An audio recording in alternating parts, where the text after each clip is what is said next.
Action.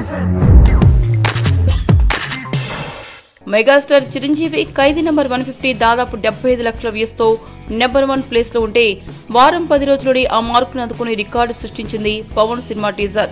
Telugu cinema teasers కొన్ని రోజుల్లోనే address లేకుండా పోయాయి. అయితే ఎప్పుడు power star Pavan Kalyan Katamarayudu teaser YouTube లో తెలుగు టీజర్ల రికార్డులన్నింటినీ దాటేసి యూట్యూబ్ లో ఫాస్టెస్ట్ హైయెస్ట్ రికార్డులేవి కూడా దాని ధాటికి నిలవలేకపోయాయి. ఇప్పుడు టీజర్ ఒక అనితర సాధ్యమైన రికార్డు దిశగా సాగుతోంది. కాటమరాయుడు టీజర్ ఈ పాటికే 95.5 లక్షల వ్యూస్ కాగా ఇక 4.5 లక్షల వ్యూస్ కొస్తే కోటి మార్కును టచ్ చేసేస్తుంది. డిస్లైక్స్ 38,000గా ఉన్నాయి. ఇక కాటమరాయుడు టీజర్ వచ్చిన 20 రోజుల తర్వాత యూట్యూబ్ లోకి దూసుకొచ్చిన దువ్వాడ జగన్నాథం టీజర్ కూడా ఇదే స్థాయిలో మోత మోగిస్తోంది.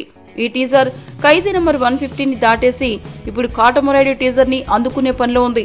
ప్రస్తుతం దువ్వాడ జగన్నాథం వ్యూస్ 83 లక్షల మార్కు దగ్గర ఉన్నాయి.